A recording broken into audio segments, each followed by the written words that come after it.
ഈ പ്രഭാതത്തിലാണ്ട് കർത്താവിനെ സ്തുതിക്കുന്നു, സ്തോത്രം ചെയ്യുന്നു. വീണ്ടും ദൈവസന്നിധിയിൽ കടന്നു വരാനും കർത്താവിൻ്റെ വചനം ധ്യാനിക്കാനും കർത്താവ് നമുക്ക് ഭാഗ്യം നൽകിയത് ഓർത്ത് ദൈവത്തെ സ്തുതിക്കുന്നു.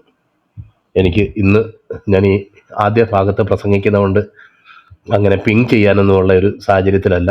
സഹോദരങ്ങൾ ആരെങ്കിലുമൊക്കെ ഉണ്ടെങ്കിൽ നിങ്ങൾക്ക് പരിചയമുള്ളവരെയൊക്കെ പിങ് ചെയ്യാനും, പിങ് ചെയ്തിട്ടൊന്നും കാര്യമില്ല. കാരണം ആവശ്യമുള്ളവർ വരും, ആവശ്യമില്ലാത്തവർ വരത്തില്ല, അത്രയേ ഉള്ളൂ. എന്നാലും സാധാരണഗതിയിൽ പിങ് ചെയ്യാറുണ്ട്. അതുകൊണ്ട് ഞാൻ പറഞ്ഞെന്ന് മാത്രമേ ഉള്ളൂ.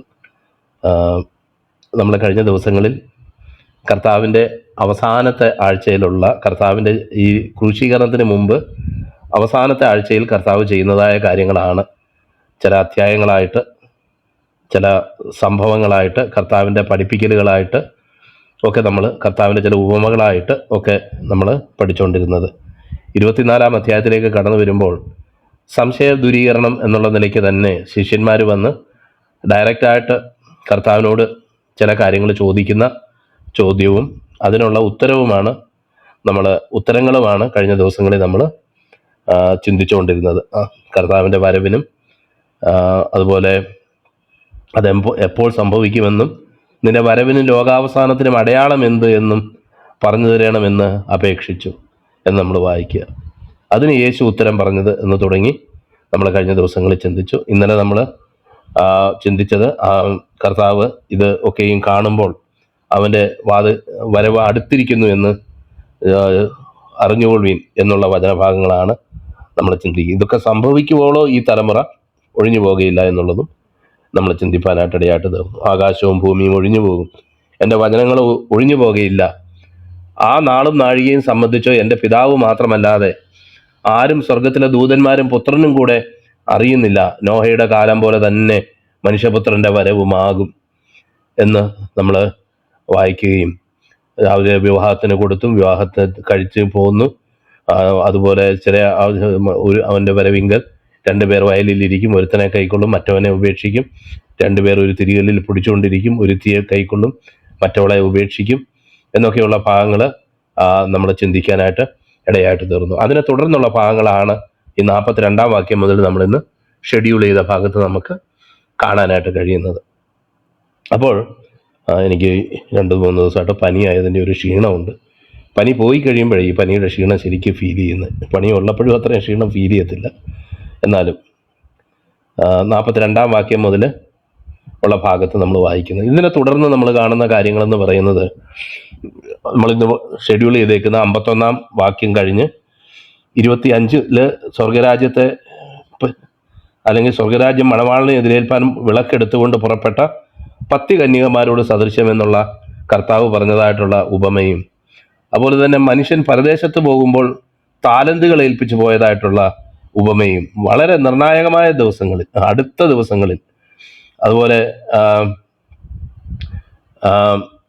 ഉള്ള കാര്യങ്ങൾ, നമ്മൾ ചെയ്തു ഇരിക്കേണ്ടതായിട്ടുള്ള കാര്യങ്ങൾ, കോലാട്ടുകൊറ്റന്മാരെയും അതുപോലെ കോലാടുകളെയും ചെമ്മരിയാടുകളെയും തമ്മിൽ വേർതിരിക്കുന്ന കാര്യവും ഒക്കെയാണ് നമുക്ക് തുടർന്ന് 25-ാം അധ്യായത്തിൽ ഉദാഹരണങ്ങളായിട്ടും കർത്താവിൻ്റെ വരവിനോടുള്ള ബന്ധത്തിൽ നമ്മൾ ചിന്തിക്കാനായിട്ട് കർത്താവ് ആഗ്രഹിക്കുന്നതുമായ കാര്യങ്ങൾ. കാരണം ഇത് വരവിനോടുള്ള ഒരു കോണ്ടെക്സ്റ്റിലും ആദ്യം 24-ാം അധ്യായം 2-ാം വാക്യത്തിൽ 3-ാം വാക്യത്തിൽ നമ്മൾ കണ്ടതുപോലെ ഉള്ള ആ ചോദ്യത്തിനും ഉള്ള ഉത്തരമായിട്ട് തന്നെയാണ് നമ്മൾ ഈ 25-ാം അധ്യായത്തിലും 24-ാം അധ്യായം അവസാനം നമ്മളിന്ന് വായിക്കുന്ന ഭാഗത്തെയും കോണ്ടെക്സ്റ്റ്, അതിൻ്റെ സന്ദർഭം വിലയിരുത്തേണ്ടത് എന്നുള്ളത് ആദ്യമേ പ്രസ്താവിക്കാനായിട്ട് ആഗ്രഹിക്കുകയാണ്.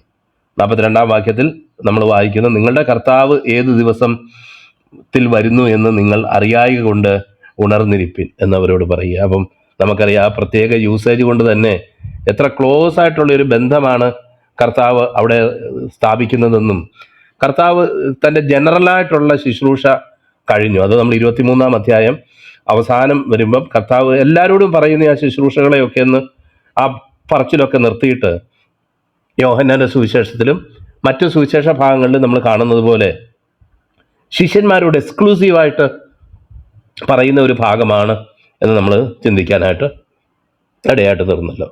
അപ്പോൾ അവിടെ എനിക്ക് ആ വാക്ക് വളരെ എനിക്ക് ഇഷ്ടപ്പെട്ടു. 42-ാം വാക്യത്തിൽ therefore keep watch because you do not know on what day your Lord will come. But understand this, if the owner of the house had known at what time of night the thief is coming, he would have kept watch and would not have let his house be broken into എന്ന് നമ്മൾ വായിക്കുക. So you also must be ready, because the Son of Man will come at an hour when you do not expect എന്നുള്ളത് ഈ 24 അധ്യായത്തിൽ ഇത്രയും നേരം പറഞ്ഞുകൊണ്ടിരുന്ന കാര്യങ്ങൾക്ക് ഉപോത്ബലകമായിട്ട് തന്നെ അതുപോലെ തന്നെ പറയപ്പെടുന്ന ഒരു ഭാഗമാണ് എന്ന് നമുക്ക് കാണാനായിട്ട് കഴിയും. അപ്പോൾ തന്നെ ആ മൊത്തം അധ്യായത്തിൽ പറഞ്ഞേക്കുന്ന കാര്യങ്ങൾ എന്താണെന്നുള്ളത് സംക്ഷിപ്തമായിട്ട് ഇവിടെ പറഞ്ഞിരിക്കുന്നതാണ് നമുക്ക് മനസ്സിലാക്കാം. നിങ്ങളുടെ കർത്താവ് ഏത് ദിവസത്തിൽ വരുന്നു എന്ന് നിങ്ങൾ അറിയായകൊണ്ട് ഉണർന്നിരിപ്പീൻ. കള്ളൻ വരുന്ന യാമം ഇന്നതെന്ന് വീട്ടുടയവൻ അറിഞ്ഞു എങ്കിൽ അവൻ ഉണർന്നിരിക്കുകയും തൻ്റെ വീട് തുറക്കാൻ സമ്മതിക്കാതിരിക്കുകയും ചെയ്യും എന്ന് അറിയുന്നുവല്ലോ. നമ്മളൊക്കെ ഈ ജോമെട്രിയും മാത്തമാറ്റിക്സും ഒക്കെ പഠിച്ചിട്ടുള്ള സമയത്ത് നമ്മൾ പഠിച്ചിട്ടുണ്ട്, ഒരു രേഖ വരയ്ക്കുന്നതിന് 2 പോയിന്റ് ഒരു പ്ലെയിനിൽ കിട്ടിയാൽ മതി. നമുക്കൊരു രേഖ വരയ്ക്കാം, ഏതെങ്കിലും 2 പോയിന്റ് കിട്ടാതെ രേഖ വരയ്ക്കുന്ന ആൾക്കാരുണ്ട്. എന്നാലും നമ്മൾ ഒരു കണക്കനുസരിച്ച് നമ്മൾ ചെയ്യുമ്പോൾ 2 ബിന്ദുക്കളുണ്ടെങ്കിൽ ഒരു രേഖ വരയ്ക്കാനായിട്ട് കഴിയും. എന്നാൽ നമുക്കറിയാം, ഒരു കർവോ ഒരു പാരബോളയോ അതുപോലെയുള്ള സംഗതിയൊക്കെ നമ്മൾ വരയ്ക്കുന്ന സമയത്ത് അതിന് 1 പോയിന്റോ 2 പോയിന്റോ പോരാ, അതിന് പല പോയിന്റുകൾ വേണം. ഒരു ഫംഗ്ഷൻ എന്ന് നമ്മൾ പറയുന്ന പോലെ ഉള്ള സംഗതികളൊക്കെ നമ്മൾ പഠിക്കുമ്പോൾ നമുക്കറിയാം, പല നിലകളിൽ അത് വളഞ്ഞും പുളഞ്ഞും ഒക്കെ പോകുന്ന സംഗതിയായിരിക്കും. അതിനൊക്കെ പല പോയിന്റുകൾ വേണം. ഈ ദൈവവചനം വ്യാഖ്യാനിക്കുന്ന ഒരു വിഷയത്തോടുള്ള ബന്ധത്തിലും ഇത് പലപ്പോഴും തോന്നും. ചിലർ 1-2 പോയിന്റ് ക്ലിയർ ആയി കഴിയുമ്പം പിന്നെ അങ്ങ് നീട്ടി അനന്തത മുതൽ അനന്തത വരെ ഒരു രേഖ അങ്ങ് വരച്ചേക്കുക. ഇതാണ് ഇതിൻ്റെ കാര്യം എന്നുള്ളത്. എന്നാൽ ദൈവത്തിൻ്റെ വചനത്തെ അങ്ങനെ 1-2 പോയിന്റ് മാത്രം എവിടെങ്കിലും നമുക്ക് പറഞ്ഞ് കിട്ടിയത് കൊണ്ട് മാത്രം എല്ലാ സ്ഥലത്തും എല്ലാ നിലയിലും കണ്ണും പൂട്ടി അങ്ങനെ വ്യാഖ്യാനിക്കാനും കഴിയുന്ന ഒരു കാര്യമല്ല. പല ഉദാഹരണങ്ങൾ പറയാനുണ്ട്. ഇന്നും ഈ ഭാഗത്തുനിന്ന് അതേ ഒരു നിലവാരത്തിൽ തന്നെയാണ് ഞാൻ സംസാരിക്കാൻ ആഗ്രഹിക്കുന്നത്. ഒന്ന്, ദൈവത്തിൻ്റെ വചനത്തിൽ കർത്താവിൻ്റെ വരവിനെ പറ്റി കർത്താവിനോട് ചോദിച്ചപ്പോൾ എന്തെങ്കിലും കാര്യങ്ങൾ പറഞ്ഞിട്ടുണ്ടോ? തികച്ചും അപ്രതീക്ഷിതവും അസ്ഥാനത്തും ഒരിക്കലും പ്രതീക്ഷിക്കാത്ത സമയത്താണ് വരുന്നത് എന്ന് പറഞ്ഞിട്ടുണ്ടോ? നമുക്ക് ന്യായമായും പറയാൻ കഴിയുന്ന ഉത്തരം അങ്ങനെയല്ല. കർത്താവിൻ്റെ വരവിനെക്കുറിച്ചും വരവിന് മുമ്പ് മുന്നേറേണ്ട കാര്യങ്ങളെക്കുറിച്ചും കർത്താവ് വ്യക്തമായിട്ടും പറഞ്ഞിട്ടുണ്ട് എന്നുള്ളത് നമുക്ക് കാണാം. അപ്പോൾ ദൈവവചനം നമ്മൾ കർത്താവ് ജീവിച്ചിരുന്ന സമയത്തിന് ശാസ്ത്രിമാരോടും പരീശന്മാരോടും പറഞ്ഞല്ലോ, കാലാവസ്ഥകളുടെ വ്യതിയാനങ്ങളെ കാണാൻ കഴിയുന്ന നിങ്ങൾക്ക് ഈ കർത്താവിൻ്റെ ഈ അപ്പോയിൻറ്റഡ് ടൈം എന്താണെന്ന് മനസ്സിലാക്കാൻ, അത് നമ്മൾ ഈ കഴിഞ്ഞ ദിവസം ചിന്തിച്ച ഭാഗത്ത് നമ്മൾ കാണാനിടയായി തീർന്നു. കാരണം ഇത് ദൈവം ഇസ്രായേലിനെ രക്ഷിക്കാനും അല്ലെങ്കിൽ മശീഹ കടന്നു വരാനും ഒക്കെയുള്ള സമയമാണെന്ന് അനേക പ്രവചനങ്ങളും അനേക തെളിവുകളും ദൈവവചനത്തിൽ തന്നെ പ്രവാചകന്മാർ മുഖാന്തരവും ഒക്കെ അവർക്ക് മനസ്സിലാക്കാൻ മനസ്സുണ്ടെങ്കിൽ മനസ്സിലാക്കാൻ കഴിയുന്ന ഒരു സാഹചര്യത്തിലാണ് കർത്താവ് അവരെ നടത്തിക്കൊണ്ടിരുന്നത് എന്നുള്ളത് നമുക്ക് വ്യക്തമായിട്ട് നമുക്ക് മനസ്സിലാക്കാം. എന്നാൽ അവർ കണ്ടെത്തിയില്ല. അതിൻ്റെ കാരണങ്ങൾ നമ്മൾ ഇടയ്ക്കിടയ്ക്ക് നമ്മൾ പറയാറുണ്ടല്ലോ. ഇന്ന് ആ കാരണത്തിലേക്ക് പോകാനായിട്ട് ഞാൻ ആഗ്രഹിക്കുന്നില്ല.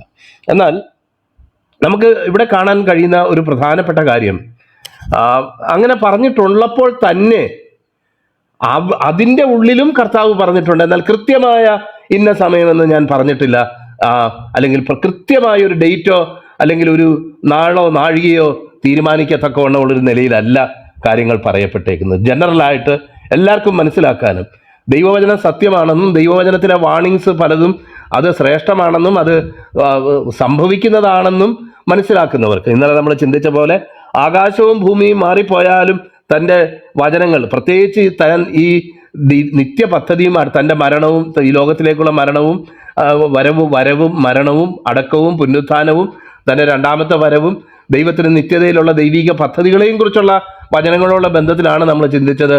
ആകാശവും ഭൂമിയും മാറിപ്പോയാലും എൻ്റെ വചനങ്ങൾ ഒരു നാളും മാറിപ്പോകുകയില്ല എന്ന് കർത്താവ് ഇന്നലെ പ്രസ്താവിച്ചത് നമ്മൾ കേട്ടല്ലോ. എന്നിട്ട് അതിനെ തുടർന്നാ പറഞ്ഞ, ആ നാളും നാഴികയും സംബന്ധിച്ചോ എൻ്റെ പിതാവ് മാത്രമല്ലാതെ ആരും അറിയുന്നില്ല എന്നും, ആ നാളും നാഴികയും നമ്മുടെ ജീവിതത്തിൽ അതിനനുസരിച്ച് നമ്മൾ ഒരുക്കപ്പെടണമെങ്കിൽ ഉണർന്നിരിപ്പിൻ, അതിന് തയ്യാറായിരിപ്പിൻ, ജാഗരൂകരായിരിപ്പിൻ. മറ്റു ലോക വിഷയങ്ങൾ കൊണ്ട് നമ്മൾ മഥിക്കപ്പെട്ട, അല്ലെങ്കിൽ നമ്മൾ അത് നിമിത്തം നമ്മൾ കർത്താവിൻ്റെ വരവ് സംബന്ധിച്ച് എരിവില്ലാത്തവരും ഉത്സാഹമില്ലാത്തവരുമായിട്ട് തീരരുത് എന്നുള്ള അർത്ഥത്തിലാണ് കർത്താവ് അത് പറഞ്ഞേക്കുന്നത്. അല്ലാതെ കർത്താവ് അത് അല്ലാതെ പറഞ്ഞിട്ടില്ലാത്തത് എന്തോ നല്ല കാര്യമായിപ്പോയി. നമുക്കറിയാമല്ലോ, നമ്മളൊക്കെ അല്ലേ ആൾക്കാർ. നമ്മൾ ഇന്ന് ഇവിടെ വായിക്കുന്ന ഈ സെർവൻ്റ് ചെയ്ത പോലെ ഡേറ്റും കൂടെ പറഞ്ഞിരുന്നെങ്കിൽ അന്നേ ദിവസം മാത്രം മാനസാന്തരപ്പെട്ടാൽ മതി എന്നുള്ളൊരു നിലയിൽ ഒരുപക്ഷെ നമ്മളൊക്കെ ചിന്തിച്ചു പോകാൻ സാധ്യതയുണ്ടെന്നുള്ളത് വളരെ നന്നായിട്ട് അറിയാനായിട്ട് നമുക്ക് സാധിക്കും. അപ്പം അതുകൊണ്ട് തന്നെ പല കാര്യങ്ങൾ ദൈവം നമ്മുടെ രക്ഷയ്ക്ക് വേണ്ടി മറച്ചു വെച്ചു എന്നുള്ളത് പോലെ തന്നെ നമ്മളെ ദൈവസന്നിധിയിൽ കാണാൻ ആഗ്രഹിക്കുന്നത് കൊണ്ട് തന്നെയാണ് കർത്താവ് കൃത്യമായ സമയം പറയാതിരുന്നത് എന്ന് നമുക്ക് മനസ്സിലാക്കാനും, അത് കർത്താവിൻ്റെ നല്ല ഉദ്ദേശത്തെ നമുക്ക് ഏറ്റെടുക്കുമ്പോൾ കർത്താവിൻ്റെ വരവിന് വേണ്ടി കാത്തിരിക്കുന്ന ഒരു വ്യക്തി അവൻ അതിനു വേണ്ടി ഉണർന്നിരിക്കും എന്ന് നമ്മൾ ചിന്തിച്ചതുപോലെ അതിനുവേണ്ടി ഉണർന്നിരിക്കുവാനായിട്ട് നമുക്ക് സാധിക്കും. ഇന്ന് പറയുന്ന ഭാഗത്തുള്ള പ്രധാന പ്രതിപാദ്യ വിഷയവും 25-ാം അധ്യായത്തിൽ നമ്മൾ കാണുന്ന സംഭവങ്ങളുടെ പശ്ചാത്തലവും ഒക്കെ ഈ ഉണർന്നിരിപ്പിൻ എന്നുള്ളതായതുകൊണ്ട് ഏതൊക്കെ നിലയിൽ ഈ ഉണർന്നിരിക്കാത്ത സാഹചര്യം ഒരു മനുഷ്യൻ്റെ ജീവിതത്തിൽ ഉണ്ടാകാം, അല്ലെങ്കിൽ ഏതൊക്കെ നിലയിൽ അങ്ങനെ അല്ലാതെ ആയിത്തീരാം എന്നുള്ളതാണ് തുടർന്നുള്ള ഉപമകളിലൊക്കെ നമ്മൾ കാണുന്നതായിട്ടുള്ള കാര്യം. അപ്പം കർത്താവിൻ്റെ വചനത്തിൽ 2 കാര്യങ്ങളും പറഞ്ഞിട്ടുണ്ട്. തൻ്റെ വരവിൻ്റെ ലക്ഷണങ്ങൾ ഗ്രഹിക്കാൻ ആഗ്രഹമുള്ളവർക്ക് ഒരു നാളും നാഴികയും മുഹൂർത്തവും ഒന്നും പറഞ്ഞു തന്നിട്ടില്ലെങ്കിൽ തന്നെ ഏകദേശം കാര്യങ്ങളെ കണ്ട് മനസ്സിലാക്കുവാനായിട്ട് താൻ പറഞ്ഞിരിക്കുന്ന വചനമനുസരിച്ച് തന്നെ നമുക്ക് കാര്യങ്ങളെ തിരിച്ചറിയാൻ കഴിയുന്ന ഒരു സാഹചര്യത്തിൽ തന്നെയാണ് വചനത്തിൽ പറയപ്പെട്ടിരിക്കുന്നത്. അതേസമയം ആ പ്രത്യേക ദിവസവും നാഴികയും അറിയുന്നില്ല എന്നുള്ളതും ദൈവവചനത്തിൽ രേഖപ്പെടുത്തിയേക്കുന്ന കാര്യമാണ്. അതാണ് കർത്താവിൻ്റെ വരവിനെ പറ്റിയുള്ള നമ്മൾ ഈ ഇമിനൻസി, അല്ലെങ്കിൽ ഏത് നിമിഷവും കർത്താവ് വരാൻ സാധ്യതയുണ്ട് എന്ന് പറയുമ്പോഴും നമ്മൾ മനസ്സിലാക്കേണ്ടതായിട്ടുള്ള കാര്യം എന്ന് നമുക്ക് കാണാം. നമുക്കറിയാമല്ലോ, 1-ാമത്തെ നൂറ്റാണ്ട് മുതൽ തന്നെ കർത്താവിൻ്റെ വരവ് സംഭവിക്കുമെന്നുള്ളൊരു എക്സ്പെക്റ്റേഷൻ വിശുദ്ധന്മാർക്ക് ഏതെങ്കിലും കാലഘട്ടത്തിൻ്റെ ഏതെങ്കിലും ഒരു അളവിൽ എവിടെങ്കിലും വെച്ച് കുറഞ്ഞു പോയതായിട്ട് നമുക്ക് ചിന്തിക്കാനായിട്ട് കഴിയത്തില്ല. അതിനുള്ള സാധ്യതയുമില്ല. 1-ാമത്തെ നൂറ്റാണ്ടിൽ തന്നെ ജീവനോടെ ശേഷിക്കുന്നവരായ നാം എന്ന് പറയുമ്പോൾ ആ തലമുറയിൽ കർത്താവ് വരികയില്ല എന്നുള്ളൊരു നിലയിലല്ല കർത്താവ് അത് പറഞ്ഞത് എന്നുള്ളത് പൗലോസ് പറഞ്ഞത് എന്നുള്ളത് നമുക്ക് ചിന്തിക്കാൻ കഴിയും. തുടർന്നുള്ള സമയങ്ങളിലും ഒക്കെ ഏത് സമയത്തും ഈ കഴിഞ്ഞ കാലങ്ങളിൽ കർത്താവ് വരാൻ സാധ്യതയുണ്ടായിരുന്നു. നമ്മൾ ഇന്ന് ജീവിക്കുന്ന ഈ കാലഘട്ടത്തിലും നമുക്കും തെസ്സലോനിക്ക ലേഖനത്തിൽ പറഞ്ഞിരിക്കുന്ന പോലെ ജീവനോടെ ശേഷിക്കുന്നവരായ നാം എന്ന് നമുക്ക് പറയാനുള്ള സാധ്യതയുണ്ട്. ഒരുപക്ഷെ നമ്മൾ മൺമറഞ്ഞതിന് ശേഷമാണ് കർത്താവ് വരുന്നതെങ്കിൽ അടുത്ത തലമുറയ്ക്കും ഇതേ കാര്യം പറയാനുള്ള സാധ്യതയുണ്ട് എന്ന് നമ്മൾ മനസ്സിലാക്കേണ്ടത് വളരെ ആവശ്യമാണ്. നോക്കിയാട്ടെ, അപ്പോൾ കർത്താവിൻ്റെ ആ വരവിനെ സംബന്ധിച്ചുള്ള ആ ഒരു എന്തുമാത്രം പ്രാധാന്യമുള്ളതാണ് ഈ ഉണർന്നിരിപ്പീൻ എന്നുള്ള കാര്യവും. അങ്ങനെ അല്ലാതെ നമ്മുടെ ശ്രദ്ധ മാറിപ്പോയിട്ട് മറ്റു ചില വിഷയങ്ങളിലേക്ക് നമ്മൾ കടന്നു പോകാനായിട്ട് ഒരിക്കലും കർത്താവ് നമ്മളെക്കുറിച്ച് ആഗ്രഹിക്കുന്നില്ല എന്നുള്ളതാണ് പ്രാഥമികമായിട്ട് നമുക്ക് ആ ഭാഗത്ത് നിന്ന് നമുക്ക് മനസ്സിലാക്കാൻ കഴിയുന്നതായിട്ടുള്ള കാര്യം. ഇന്ന് നമ്മൾ വായിക്കുന്ന ഈ ഭാഗത്തെ ഒന്ന് ഞാൻ ഓടിച്ച് വായിച്ചിട്ട് അവിടുത്തെ പ്രധാന വിഷയം എന്താണെന്ന് നമുക്ക് ആദ്യം ഒന്ന് കണ്ടുപിടിക്കാം. എന്തുകൊണ്ടാണ് ഇങ്ങനൊരു സാഹചര്യം ഉണ്ടാകുന്നത് എന്നുള്ളത് നമുക്ക് കണ്ടുപിടിക്കാം. അപ്പം അങ്ങനെ നിങ്ങൾ ആദ്യത്തെ 2 വാക്യം നമ്മൾ വായിച്ചല്ലോ. കള്ളൻ വരുന്ന യാമം ഇന്നതെന്ന് വീട്ടുടയവൻ അറിഞ്ഞു എങ്കിൽ അവൻ ഉണർന്നിരിക്കുകയും തൻ്റെ വീട് തുറക്കാതിരിക്കാൻ സമ്മതിക്കാതിരിക്കുകയും ചെയ്യും എന്ന് പറയുന്നതിൻ്റെ അർത്ഥം എന്താ? നമുക്കറിയാം, സാധാരണ കള്ളന്മാർ വരുന്നത് എൻ്റെയൊക്കെ അറിവും മനഃശാസ്ത്രവും ഒക്കെ അനുസരിച്ച് ഏർലി അവേഴ്സ് ഓഫ് ദ ഡേയിലാണ്. കാരണം നമ്മൾ വളരെ തളർന്നു കിടന്ന് ഉറങ്ങുന്ന ഈ സമയത്താണ് മിക്കവാറും കള്ളന്മാർ വരുന്നതെന്നുള്ളത് നമുക്ക് വളരെ വ്യക്തമായിട്ട് അറിയാം. പ്രത്യേകിച്ച് ഒരു 2 മണി 3 മണി 4 മണി. പിന്നെ ഞാനിവിടെ 2 പട്ടിയെ വളർത്തുന്നതുകൊണ്ട്, അതും കടിയൻ പട്ടികളായതുകൊണ്ട് പലരും എൻ്റെ കോമ്പൗണ്ടിൽ കയറാറില്ല. അല്ലെങ്കിൽ അതിനുള്ളൊക്കെ ഒത്തിരി സാധ്യതയുള്ള ഒരു സ്ഥലത്താണ് ഞാൻ താമസിക്കുന്നത്. എന്നാൽ ഇതാക്കാറില്ല. ദൈവം നമ്മളെ സൂക്ഷിച്ചു. എനിക്കെപ്പോഴും ഞാൻ കിടന്ന് ഉറങ്ങുമ്പം ഞാൻ പ്രാർത്ഥിച്ചിട്ട് കിടക്കുന്ന ഒരു വാക്യമുണ്ട്. കാരണം എൻ്റെ വീടെന്ന് പറയുന്ന ഒരു റോഡ് സൈഡിൽ 3 വശത്തും റോഡാണ്. അങ്ങനെയുള്ളൊരു സ്ഥലത്താണ് ഞാൻ താമസിക്കുന്നത്. അപ്പം ഞാൻ ഇതിന് വലിയ മതിലോ അല്ലെങ്കിൽ ഫ്രണ്ട് ഭാഗത്ത് മതിലില്ല, വലിയ ഗേറ്റ് ഇല്ല, ഒന്നുമില്ല. അങ്ങനെ റോഡ് സൈഡിൽ തന്നെ ഉള്ള ഒരു വീട്ടിലാണ് താമസിക്കുക. ചില സമയത്ത് നിങ്ങൾക്ക് ഇതിലൂടെ ബസ് ഓടിച്ചു പോകുമ്പോൾ ഉള്ള അതിൻ്റെ ഹോണ് നിങ്ങൾക്ക് കേൾക്കാമല്ലോ. കാരണം ബസ്സൊക്കെ ഓടുന്ന ഒരു റോഡിൻ്റെ സൈഡിലാണ്. എന്നാലും ഞാൻ പ്രാർത്ഥിക്കുമ്പം പണ്ട് തൊട്ടേ പ്രാർത്ഥിച്ച് കിടക്കുന്ന, പ്രത്യേകിച്ച് ഇന്ന് താമസിക്കുന്ന ഈ സ്ഥലത്ത് ഒരു 10-13 വർഷമായി ഞാൻ താമസിക്കാൻ തുടങ്ങിയിട്ട്. അപ്പം ഞാൻ എപ്പോഴും ദൈവവചനത്തിലെ ഒരു ഭാഗം ഞാൻ ഓർക്കും. യെരൂശലേമേ, നീ മതിലില്ലാതെ നീ തുറന്നു കിടന്നാലും ഞാൻ നിനക്ക് മധ്യ തീമതിലായിരിക്കും, നിനക്ക് ചുറ്റും തീമതിലായിരിക്കും എന്നുള്ള ആ ദൈവത്തിൻ്റെ വചനം എപ്പോഴും ഒന്ന് ഓർക്കും.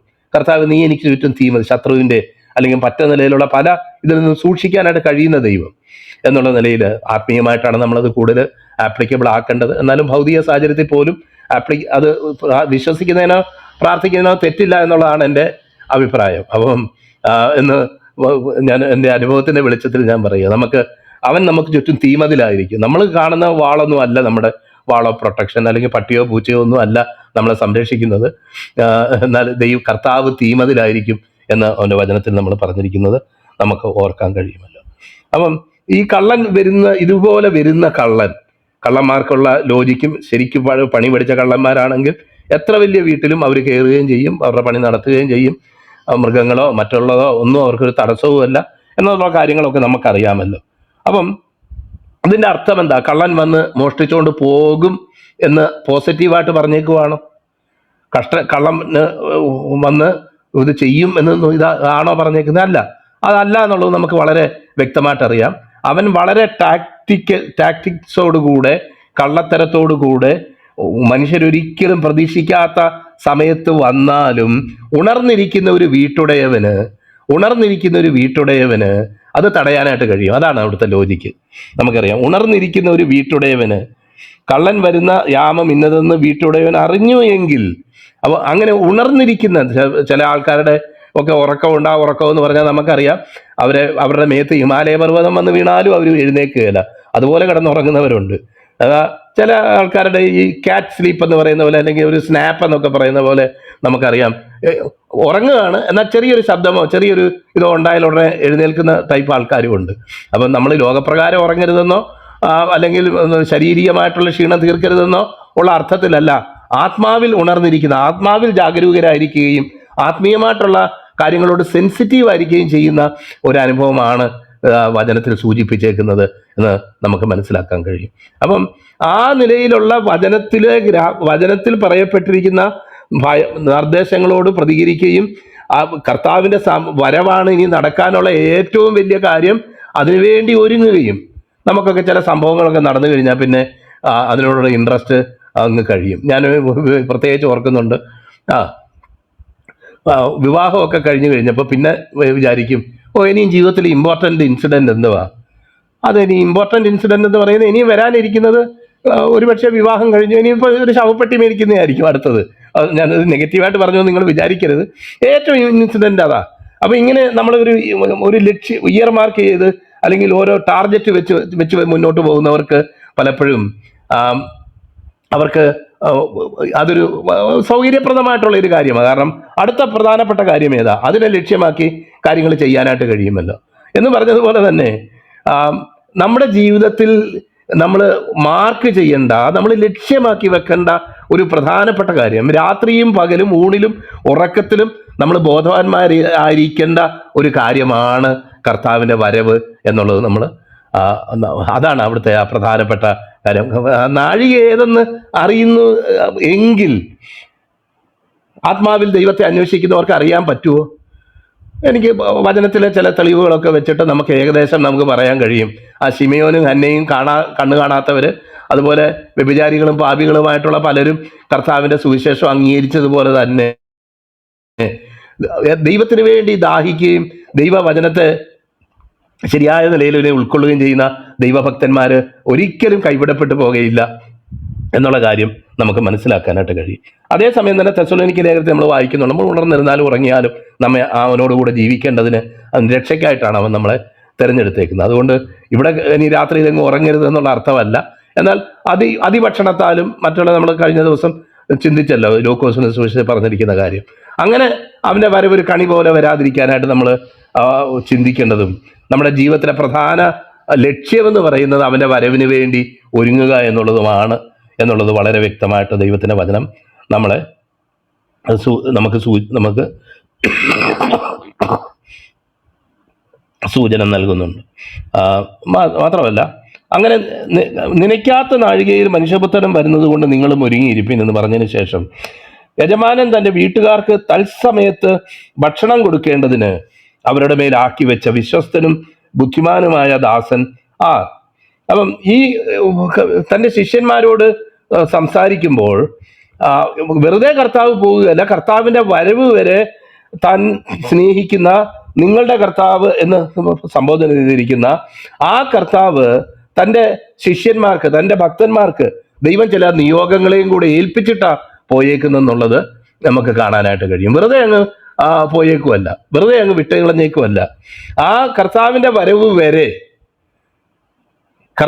വരവ് വരെ അവർ ചെയ്തുകൊണ്ടിരിക്കാനായിട്ട് ദൈവം അവരെ ഏൽപ്പിച്ചിട്ട് പോകുന്ന ചില ഉത്തരവാദിത്വങ്ങളും ഉണ്ട് എന്നുള്ളത് കാണാം. അത് നമുക്ക് തുടർന്ന് നമുക്ക് ചിന്തിക്കാം, എന്താണ് ആ ഉത്തരവാദിത്വം എന്ന് നമുക്ക് ചിന്തിക്കാം. എന്നാൽ യജമാനൻ തൻ്റെ വീട്ടുകാർക്ക് തത്സമയത്ത് ഭക്ഷണം കൊടുക്കേണ്ടതിന് അവരുടെ മേൽ ആക്കി വെച്ച വിശ്വസ്തനും ബുദ്ധിമാനുമായ ദാസനാർ. യജമാനൻ വരുമ്പോൾ അങ്ങനെ ചെയ്തു കാണുന്നവൻ തന്നെ. വളരെ കുറിക്കൊള്ളേണ്ടതായിട്ടുള്ള ഒരു വാക്യമാണ് ഈ കാര്യം. യജമാനൻ വരുന്ന സമയത്ത് അങ്ങനെ ചെയ്യുന്നവൻ തന്നെ എന്നവിടെ എഴുതിയേക്കാണ്. എന്നാൽ അവൻ തനിക്കുള്ള സകലത്തിലും യജമാനനാക്കി വെക്കും എന്ന് ഞാൻ സത്യമായിട്ട് നിങ്ങളോട് പറയുന്നു. എന്നാൽ അവൻ ദുഷ്ടനായി യജമാനൻ വരുവാൻ താമസിക്കും എന്ന് ഹൃദയം കൊണ്ട് പറഞ്ഞു. ഇതാണ് അടുത്ത അവിടെ കാണേണ്ട ഒരു പ്രധാനപ്പെട്ട കാര്യം. ഈ സംഭവങ്ങളൊക്കെ സംഭവിക്കുന്നതിൻ്റെ കാരണം എന്താ? കാരണമെന്ന് പറയുന്നത് നമ്മളൊക്കെ സാധാരണ പറയുന്നതും നമ്മളൊക്കെ സാധാരണ നമ്മുടെ ജീവിതത്തിൻ്റെ ഭാഗമായി തീരുന്നതുമായിട്ടുള്ള ഒരു ഉഴപ്പെന്ന് പറയുന്ന ഒരു കാര്യമാണ് അവിടെ കാണുന്നത്. പ്രോകാസ്റ്റിനേഷൻ, പോസ്റ്റ്പോൺമെൻറ്റ് എന്നൊക്കെ നമുക്ക് വേണേൽ പറയാം. അപ്പം ഉള്ളിൽ പറയുകയാണ്, നമുക്കറിയാം ഇവൻ ഭക്തി അല്ലെങ്കിൽ ദൈവവചനവുമായിട്ടും ആത്മീയ ജീവിതവുമായിട്ടുള്ള ബന്ധപ്പെട്ട കാര്യങ്ങളാണെങ്കിൽ പോലും നമ്മളിൽ പലരും അത് മാറ്റി വെക്കുന്നവരാണ്. ഇന്നൊരു ഭാഗം വായിക്കണമെന്ന് തോന്നിയാൽ ഇന്ന് വായിക്കത്തില്ല, പോട്ടെ ഇനി സമയമില്ല, ഇന്ന് വയ്യ, ഇനി വേറൊരു ദിവസം ആകാം. അങ്ങനെ വായിക്കാനായിട്ട് ബാക്കിയുള്ള എന്തെല്ലാം ഭാഗങ്ങളുണ്ട്. ഒരു ഉദാഹരണം പറഞ്ഞതേ ഉള്ളൂ, നമ്മുടെയൊക്കെ ജീവിതത്തിൽ നടക്കുന്ന ഉദാഹരണം. അപ്പം ഒരു പ്രസംഗിക്കുന്ന ഒരു വ്യക്തി എന്താ ചെയ്യേണ്ടത്? വായിക്കുകയും പഠിക്കുകയും ആണ് അദ്ദേഹം ചെയ്യേണ്ടത്. അങ്ങനെ അപ്പം യജമാനൻ വരുവാൻ താമസിക്കും, ഇപ്പോഴൊന്നും വരാൻ പോകുന്നില്ല. കാരണം നമുക്കറിയാമല്ലോ, കർത്താവിൻ്റെ വരവിനെ സംബന്ധിച്ച് മനുഷ്യർ മാനസികമായിട്ട് നേരിടുന്നതും അക്കാലത്ത് പറയപ്പെട്ടുകൊണ്ടിരുന്നതും ഇക്കാലത്ത് വളരെ അധികമായിട്ട് പറയപ്പെട്ടുകൊണ്ടിരിക്കുന്ന കാര്യവും അങ്ങനെ ഒരു വരവ് നടക്കാൻ പോകുന്നില്ല, അങ്ങനെ വരത്തില്ല. എത്ര കാലമായിട്ട് പറയുന്നു, 1-ാം നൂറ്റാണ്ടിൽ തന്നെ വരാമെന്ന് പറഞ്ഞിട്ട് വന്നില്ലല്ലോ.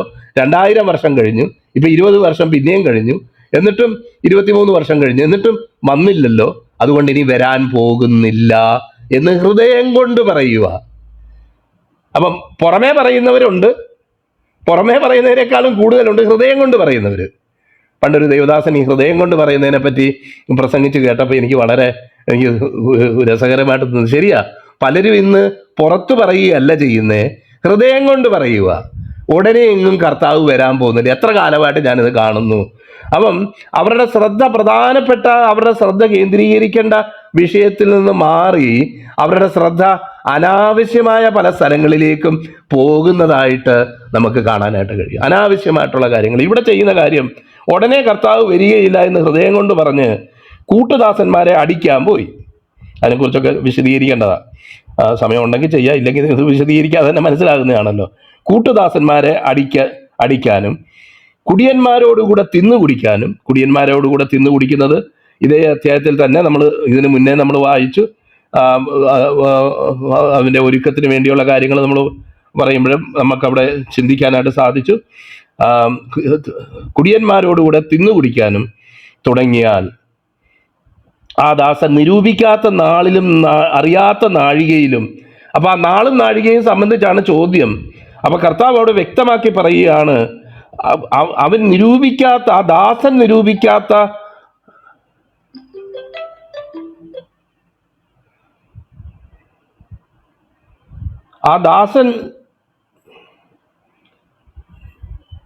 നിരൂപിക്കാത്ത നാളിലും നാഴികയിലും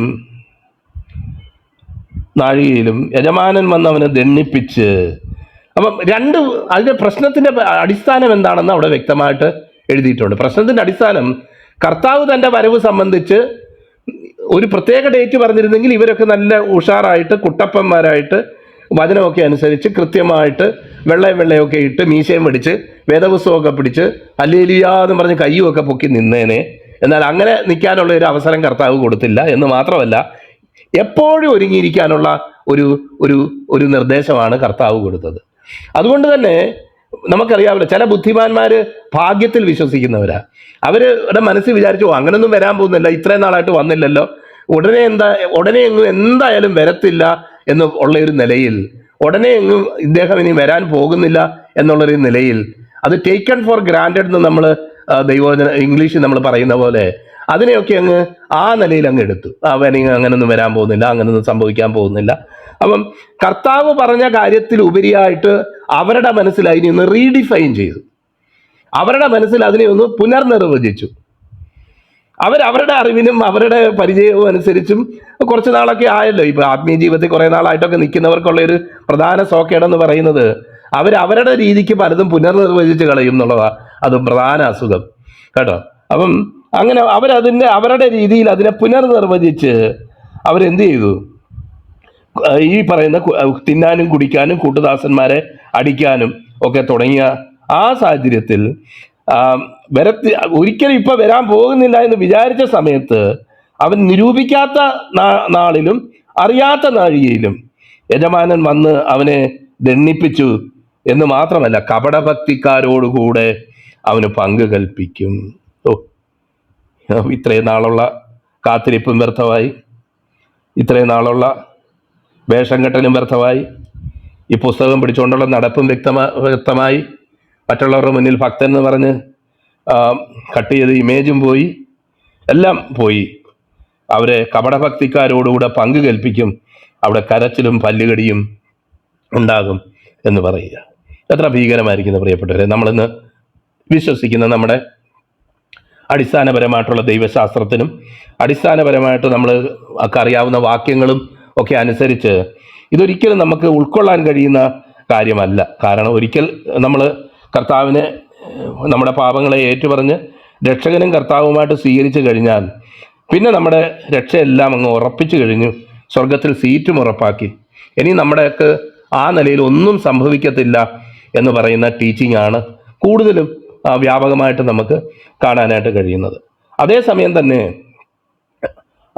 ഒരു ഫലകരമായ ജീവിതമാണ് കർത്താവ് ഉദ്ദേശിക്കുന്നത് എന്നുള്ളത് വചനത്തിൽ വളരെ വ്യക്തമായിട്ട് പറഞ്ഞിട്ടുണ്ടെങ്കിലും കർത്താവിൻ്റെ വരവ് ലക്ഷ്യമാക്കി ദൈനംദിനം അതിനെക്കുറിച്ച് ബോധവാന്മാരും അതിനുവേണ്ടി ഒരുങ്ങിയിരിക്കുന്ന ഒരു നിലയാണ് കർത്താവ് ആഗ്രഹിക്കുന്നതെങ്കിലും നമ്മുടെ ഈ ഡോക്ടറിൻ്റെ അതിപ്രസര നിമിത്തം അതിനെയൊക്കെ നിഷേധിക്കാൻ ഉള്ള ഒരു പ്രവണതയാണ് കൂടുതൽ കാണാൻ കഴിയുന്നത്. നമ്മുടെ ക്ലബ് ഹൗസിൽ തന്നെ നമുക്കറിയാം, നമ്മളുടെ വിശ്വാസ സത്യങ്ങളനുസരിച്ച് മുന്നോട്ട് പോകുന്ന പല സഹോദരങ്ങളും ഇതുമൊക്കെ തുടങ്ങിയിട്ടുണ്ട്. അവരൊക്കെ നമ്മളെപ്പോലെ ഇതുപോലൊക്കെ വിശ്വസിക്കുന്നവരാണ് എന്നുള്ളൊരു താല്പര്യത്തിലുമൊക്കെയാണ് സമയം കിട്ടുമ്പോൾ, അധികമൊന്നും സമയം കിട്ടാറില്ല എന്നുള്ള സത്യം, എന്നാലും കിട്ടുമ്പോഴൊക്കെ ചില റൂമുകളിലൊക്കെ കയറി പോകുന്നത്. എന്നാൽ നമുക്കവിടെ കാണാൻ കഴിയും, അവിടെ ചെന്ന് കഴിയുമ്പോഴാണ് നമുക്ക് മനസ്സിലാവുന്നത് നമ്മൾ വിചാരിച്ച പോലെ ഒന്നുമല്ല. ഈ റൂമൊക്കെ പലതും വാടകയ്ക്ക് കൊടുത്തേക്കുക പലരും.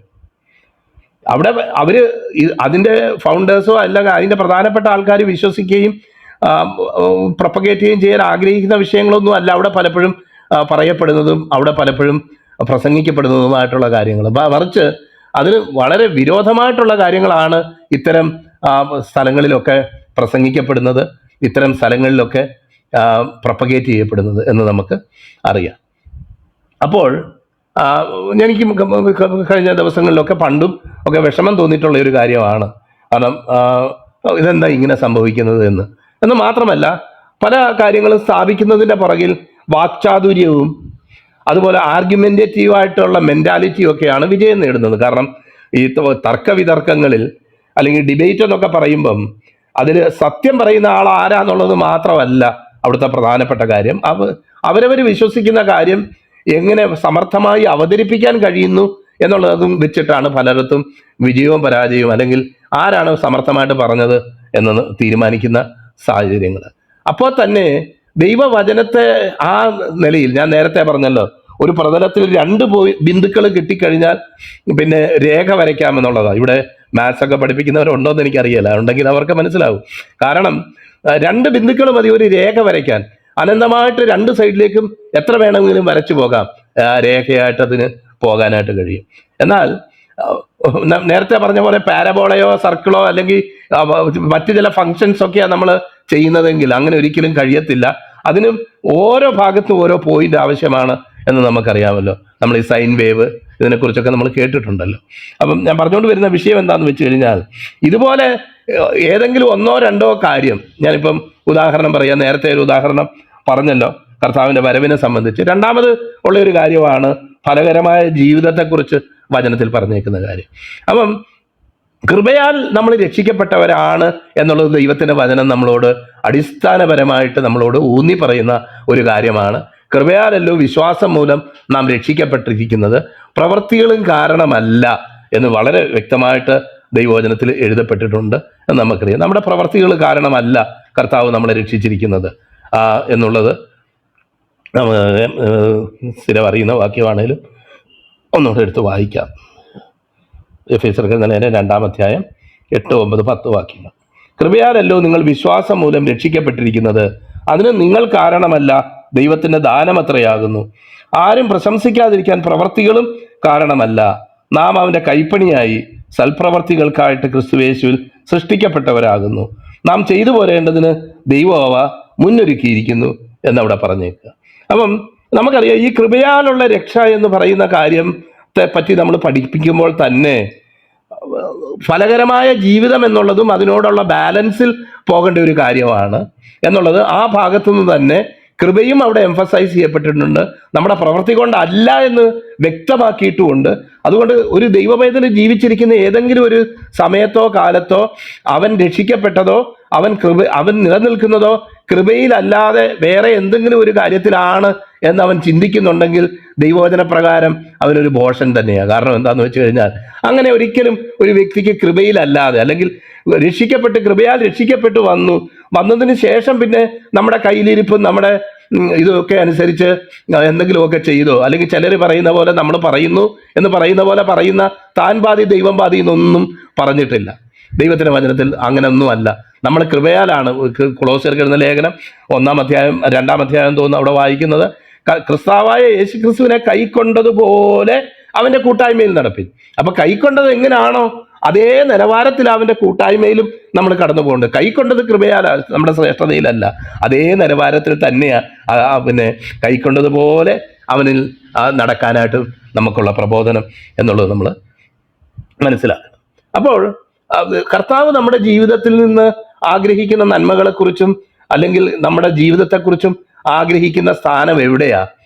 കാരണം നമ്മൾ പറയുക, വ്യക്തി തിന്മ പ്രവർത്തിക്കുന്നു അല്ലെങ്കിൽ അവൻ്റെ ജീവിതം ശരിയില്ല എന്ന് പറയുമ്പോൾ നമ്മൾ തിരിഞ്ഞു നിന്ന് ആർഗ്യൂ ചെയ്യുകയാണ്, അല്ല ബ്രദറെ, കൃപയാൽ രക്ഷിക്കപ്പെട്ട ആളല്ലേ, അവൻ എന്തൊക്കെ തരികിടകൾ ചെയ്താലും അവൻ സ്വർഗത്തിൽ പോകും എന്നുള്ളതാണ് അതിൻ്റെ കാര്യം. അതുകൊണ്ട് തരികിട ചെയ്യുന്നതൊന്നും അല്ല ഇവിടുത്തെ പ്രധാന പ്രശ്നം, കൃപയാണോ എന്നുള്ളതാണ് എന്ന് മാത്രം ആർഗ്യൂ ചെയ്തുകൊണ്ടിരിക്കുമ്പോൾ ആ വ്യക്തിക്ക് വചനത്തിൽ കൊടുത്തേക്കുന്ന ബാലൻസ് നഷ്ടപ്പെടുക ചെയ്യുന്നത്. കാരണം എന്താണെന്ന് വെച്ച് കഴിഞ്ഞാൽ, ഈ കൃപ പരന്നിരിക്കുന്ന ഇതേ കർത്താവ് തന്നെയാണ് ഈ കൃപയിൽ നിലനിന്ന് ഫലം കായ്ക്കുന്ന കാര്യവും കൂടെ പറഞ്ഞേക്കുന്നത്.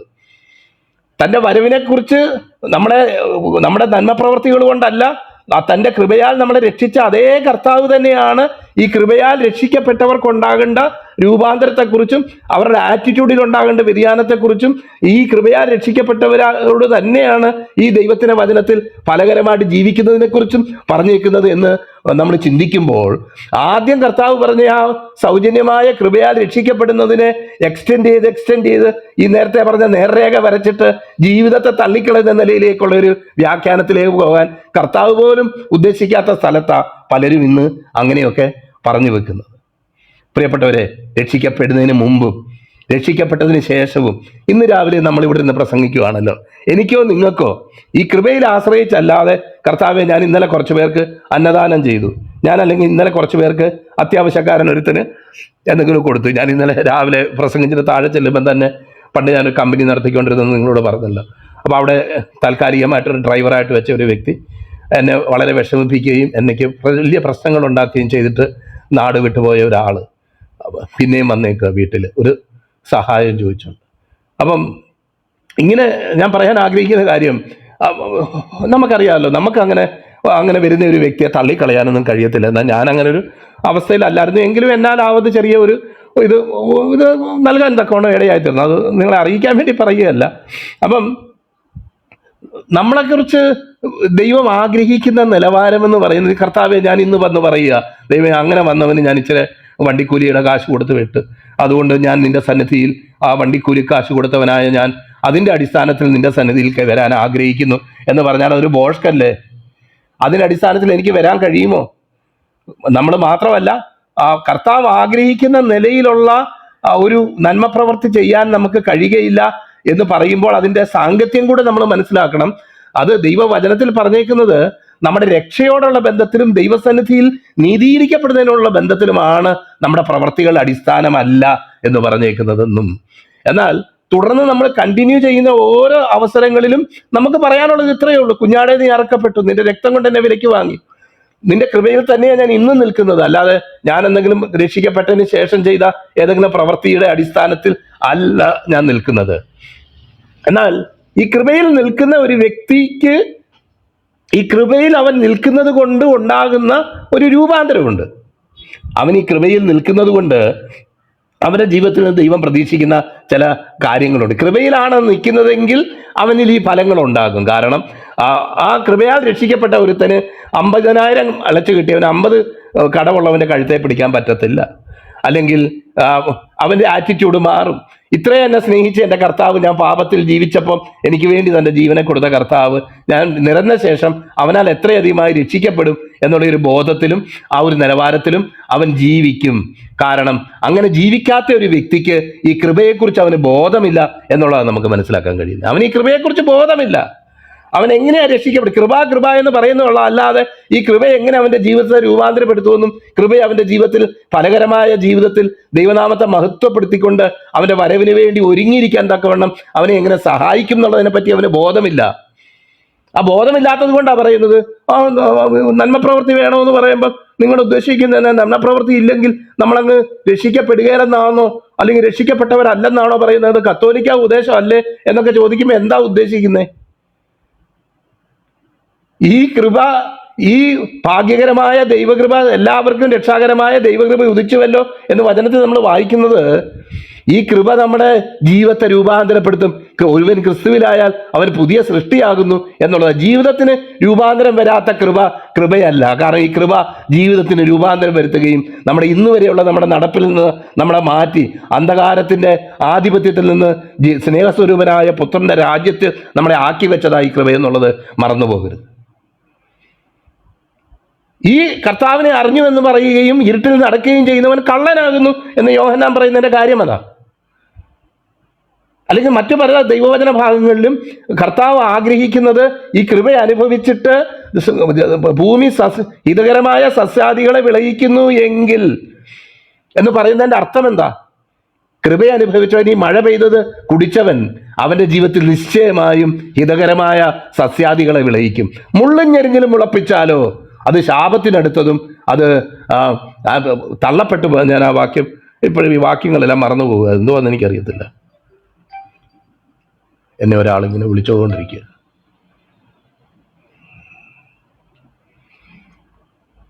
നോക്കിയാട്ടെ, എബ്രായർക്ക് എഴുതുന്ന ലേഖനം 6-ാം അധ്യായം.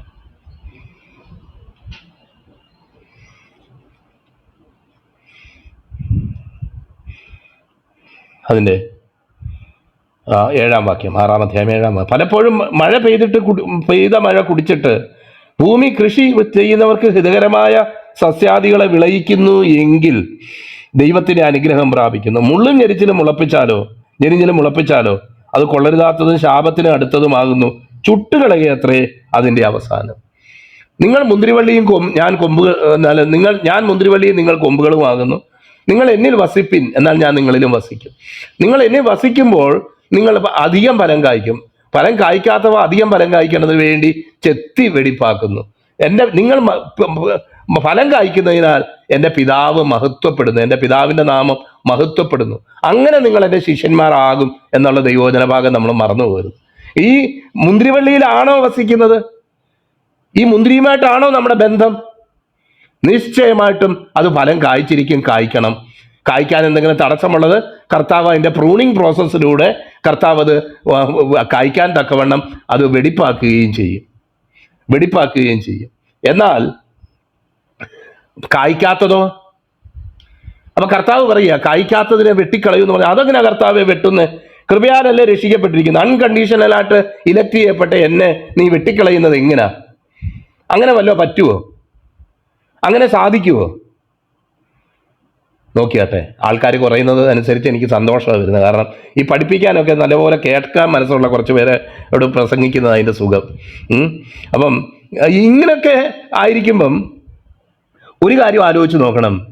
ഇത് അപ്ലൈ ചെയ്യുന്ന ലോജിക്ക് അങ്ങനെ ചെയ്യാൻ പറ്റത്തില്ല കർത്താവ്. അതുകൊണ്ട് ആ വാക്യം അംഗീകരിക്കാൻ വയ്യ. ഇന്ന് ദൈവവചനത്തിലുള്ള പല വചനഭാഗങ്ങളും പലർക്കും അംഗീകരിക്കാൻ വയ്യ. അംഗീകരിക്കുന്നതായിട്ട് അവർ മുമ്പിൽ പറയുന്നുണ്ടെങ്കിൽ തന്നെ അവർക്ക് പലർക്കും ഉൾക്കൊള്ളാൻ കഴിയുന്നില്ല പല വാക്യങ്ങളും. അതിനെയൊക്കെ പല വിമർശനം വെച്ച് എബ്രായ ലേഖനത്തെ അംഗീകരിക്കുകയില്ല, യാക്കോബിന്റെ ലേഖനത്തെ അംഗീകരിക്കുകയില്ല, വെളിപ്പാട് പുസ്തകത്തെ അംഗീകരിക്കുകയില്ല. ഇങ്ങനെയൊക്കെ ചില ഭാഗങ്ങളൊക്കെ വചനത്തിലുള്ള ഭാഗങ്ങളൊക്കെ ഇച്ചീച്ചിയാന്ന് വിചാരിക്കുന്ന കുറേ പേരുണ്ട്. ദൈവവചനത്തിൽ എഴുതപ്പെട്ടേക്കുന്ന ചില ഭാഗങ്ങളൊക്കെ ഇച്ചീച്ചി, അത് ഞങ്ങൾക്ക് വേണ്ടിയുള്ളതല്ല എന്ന് വിചാരിക്കുന്ന ഇഷ്ടം പോലെ ആൾക്കാരുണ്ട്. കാരണം അത് വചനത്തിന്റെ കുറ്റമല്ല, ദൈവവചനത്തിന് ഉള്ള കുറ്റമല്ല. അത് അവർക്ക് അതിന് തക്കവണ്ണം ജീവിക്കാൻ കഴിയാതെ വണ്ണം ഈ വചനം അവരെ കുറ്റപ്പെടുത്തുന്ന, വചനം അവരെ ന്യായം വിധിക്കുന്ന ഒരു നിലയിലേക്ക് പോകുന്നത് കൊണ്ടാണ്. അപ്പൊ കൃപ എന്താണെന്ന് നമുക്ക് മനസ്സിലാക്കാം, കൃപ നൽകപ്പെട്ടത് എന്തിനാണെന്ന് മനസ്സിലാക്കാം. ആ കൃപയുടെ അനുസരിച്ചുള്ള ആ ഫലം നമ്മുടെ ജീവിതത്തിൽ ഇല്ലെങ്കിൽ അത് കത്തിച്ചു കളയാൻ എത്രയായിട്ട് അവസാനം എന്ന് പറയുന്നത് പോലെ. എന്നാൽ ചിലരൊക്കെ പല വാക്യങ്ങളും എടുത്തുകൊണ്ട് വന്ന് അങ്ങനല്ല ബ്രദറെ, അത് അവൻ്റെ പ്രവൃത്തി വെന്തു പോകും, താനോ രക്ഷിക്കപ്പെടും എന്നൊക്കെ പറഞ്ഞിട്ടുണ്ട് എന്നൊക്കെ, അത് വൈക്കോലിൻ്റെ പണിയായിരുന്നു, അതുകൊണ്ട് ഒരാൾ അവൻ്റെ രക്ഷ നഷ്ടപ്പെട്ടു പോകുന്നൊന്നും അല്ല പറഞ്ഞേക്കുന്നത് എന്നൊക്കെ കൊണ്ടുവന്ന് കോൺടസ്റ്റിന് വിരോധമായിട്ട് കൊണ്ടുവന്ന് അപ്ലൈ ചെയ്യുന്ന ചില ആൾക്കാരൊക്കെ ഉണ്ട്. ഇന്ന് പലരും അതിൻ്റെ പിടിയില്ല. അത് കർത്താവിന് വേണ്ടിയുള്ള നമ്മുടെ ഒരുക്കത്തെ എത്രമാത്രം ബാധിക്കും എന്നുള്ളത് നമ്മൾ ഓർക്കണം. എങ്ങനെങ്കിലും ഈ ദുഷ്ടലോകത്തിൽ നിന്ന് എങ്ങനെങ്കിലും വിടുതൽ പ്രാപിക്കാനും മോചനം പ്രാപിക്കാനും ഈ പാപത്തിന്റെ ബന്ധനത്തിൽ നിന്ന് വിടുതൽ പ്രാപിക്കാനും ആഗ്രഹിക്കുന്ന ഒരു ദൈവവൈതലിന് നീ കൃപയാൽ രക്ഷിക്കപ്പെട്ടവനാ, നീ അതുപോലൊക്കെ അങ്ങ് ഇരുന്നേച്ചാൽ മതി, നീ പ്രത്യേകിച്ചൊന്നും ചെയ്യണ്ട, അങ്ങ് ഉടനോടെ സ്വർഗത്തിൽ പൊയ്ക്കോളും എന്നൊക്കെ വിചാരിക്കുന്നുണ്ടെങ്കിൽ അത് ഭോഷ്കെന്നല്ലാതെ എന്താ അതിന് പറയാനുള്ളത്? അത് ഭോഷ്കിന്റെ ആലോചനയെന്നല്ലാതെ എന്താ വചനത്തിൽ നിന്ന് പറയാനുള്ളത്? കർത്താവോ അപ്പോസ്തലന്മാരോ ആരെങ്കിലും അങ്ങനെ പഠിപ്പിച്ചോ? ജീവിതമൊന്നും വേണ്ട എന്ന് ആരെങ്കിലും പഠിപ്പിച്ചോ? എന്നാൽ ഇന്ന് ഏറ്റവും സൗകര്യപ്രദമായ ഉപദേശം എന്ന് പറയുന്നത് ജീവിതമൊന്നും വേണ്ട, ഇങ്ങനെ വല്ലവരെയൊക്കെ ഇതൊക്കെ പറഞ്ഞങ്ങ് രാവിലെ തൊട്ടങ്ങ് നടന്നേച്ചാൽ മതി എന്നുള്ളൊരു നിലവാരത്തിലേക്ക് കാര്യങ്ങൾ വന്നേക്കുക. പ്രിയപ്പെട്ടവരെ, ഇവിടെ നമ്മൾ കാണുന്നത് ആ ഫലം തരാൻ കഴിയാത്ത അവൻ്റെ അവസ്ഥ നമ്മൾ വായിക്കുമ്പം അവന് കപടഭക്തിക്കാരോടുകൂടെ പങ്ക് കൽപ്പിക്കും. ഇങ്ങനെ ലോജിക്കും പറഞ്ഞ് നടക്കുന്നവര് കപടഭക്തിക്കാരാണ്. അവരുടെ വാക്കും പ്രവൃത്തിയും അത് തെളിയിക്കുന്നു എന്ന് മാത്രമല്ല, ആൾക്കാരെ വാക്ചാതുര്യം കൊണ്ടും അവരുടെ ആർഗ്യുമെന്റേറ്റീവ് മെന്റാലിറ്റി കൊണ്ടും ഒക്കെ അവർ ഓവർകം ചെയ്യും. എന്നാൽ അവർ പറയുന്നത് ശരിയല്ല, വചനത്തിൽ നിരക്കുന്നതല്ല. വചനത്തെക്കുറിച്ച് അടിസ്ഥാനപരമായ ഒരു ബോധമുള്ള ഒരുത്തനും അത് കേൾക്കാനും പോകത്തില്ല. നോക്കിയാട്ടെ, അവിടെ കോണ്ടസ്റ്റ് പറഞ്ഞു. അതുപോലെ തന്നെ ഈ കാര്യങ്ങൾ ഉത്തരവാദിത്വത്തെക്കുറിച്ച് അവിടെ പറഞ്ഞിട്ടുണ്ട്. ഒരു ദൈവഭക്തന്റെ ഉത്തരവാദിത്വം എന്താ? ദൈവദാസന്റെ ഉത്തരവാദിത്വം എന്താ?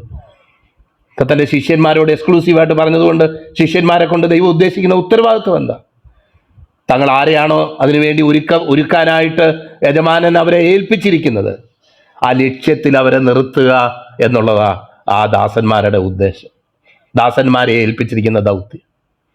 ആ ലക്ഷ്യത്തിൽ നിന്ന് അതിന് തക്കവണ്ണമുള്ള ആഹാരവിഹിതം കൊടുക്കേണ്ടതിന് എന്നവിടെ എഴുതി വെച്ചേക്കുക.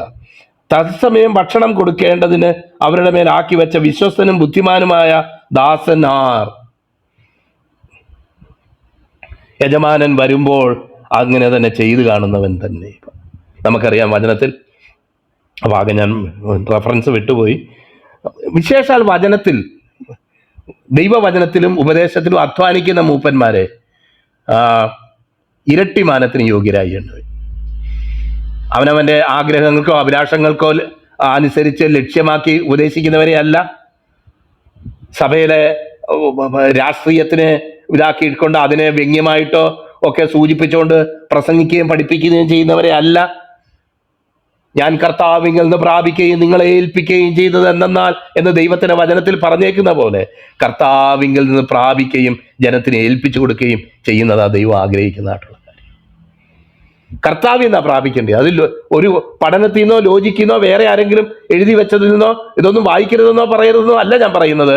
അതേസമയം നമ്മൾ പറയുന്ന കാര്യങ്ങളുടെ ആ ഒരു ഉൾക്കാമ്പെന്ന് പറയുന്നത് കർത്താവ് പറഞ്ഞ കാര്യങ്ങളായിരിക്കണം നമ്മൾ പറഞ്ഞ കാര്യങ്ങളുടെ പ്രധാനപ്പെട്ട തീം.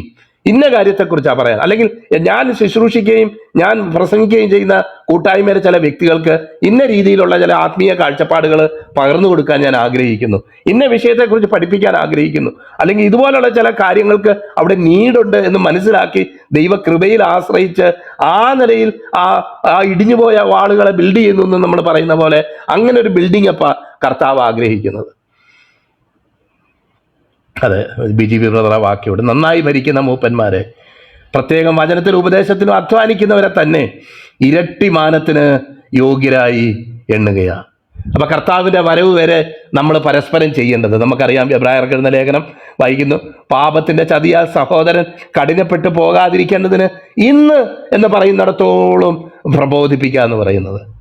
ഒന്ന് ചിന്തിച്ചേ, എബ്രായ ലേഖനം വായിക്കുമ്പോൾ നേരത്തെ പറഞ്ഞല്ലോ, എബ്രായ ലേഖനം പലർക്കും ഇച്ചിച്ചിയാന്ന് പറഞ്ഞല്ലോ. ആ കൂട്ടത്തിൽ തന്നെ ഒരു കാര്യം ഞാൻ പറയാം. എബ്രായ ലേഖനത്തിൽ പറഞ്ഞേക്കുന്ന ഈ 6-ാം അധ്യായത്തിലും 10-ാം അധ്യായത്തിലും പറഞ്ഞേക്കുന്ന പാപം ഏതാ? എന്ത് പാപത്തെക്കുറിച്ച്? നമ്മൾ ഇവിടെ ഇപ്പൊ അവരുടെ ക്ലബ്ബ് കാണാറില്ല, പാപത്തിൽ നിന്ന് കർത്താവ് ഞങ്ങളെ രക്ഷിച്ചു എന്ന് പറയുന്ന ഏത് പാപത്തിൽ നിന്നാ ബ്രദറെ രക്ഷിച്ചെന്ന് ആക്കാൻ വേണ്ടി ചോദിക്കുന്ന ചിലരെ ഇവിടെ ഞാൻ കണ്ടിട്ടുണ്ട്. അപ്പൊ ആരോട് ചോദിക്കുന്നു അവനങ്ങ് ചൂളിപ്പോകുക ചോദ്യം കൊണ്ട് എന്ന് വിചാരിച്ചാ ചോദിക്കുന്നേ. അപ്പൊ ചോദിക്കുന്നവന് ബോധമില്ലാത്തത് അത് തെളിയിച്ചു കൊടുക്കാനായിട്ടുള്ളൊരു ഇത് നമുക്ക് പെട്ടെന്ന് വരത്തുമില്ല. നമ്മൾ അതിന്റെ മുന്നിൽ പെട്ടെന്ന് ചൂളിപ്പോകും. അയ്യോ, ഇനി കുമ്പസാരിക്കാനാണോ ഇദ്ദേഹം പറയുന്നത്? അപ്പം എബ്രായ ലേഖനം വായിക്കുമ്പോൾ നമുക്ക് കാണാം, അവിടെ പ്രത്യേകിച്ച് ഉദ്ദേശിക്കുന്ന പാപം എന്ന് പറയുന്നത് കർത്താവായ യേശുക്രിസ്തുവിന്റെ ലോഡ്ഷിപ്പിനെ തള്ളിക്കളയുന്ന നിലയിലുള്ള പാപം, അല്ലെങ്കിൽ ഈ വിശ്വാസത്തിൽ നിലനിൽക്കാതെ വിശ്വാസത്തിൽ നിന്ന് പിന്മാറിപ്പോയി. അതാണല്ലോ 6-ാം അധ്യായത്തിലും 10-ാം അധ്യായത്തിലും വായിക്കുന്നത്. തങ്ങളെ ശുദ്ധീകരിച്ച രക്തത്തെ മലിനമെന്നെണ്ണുകയും പരിശുദ്ധാത്മാവിനെ നിന്ദിക്കുകയും ഒക്കെ ചെയ്തവർ എന്ന് പറഞ്ഞേക്കുന്ന കാര്യം നമുക്ക് മനസ്സിലാകുമല്ലോ.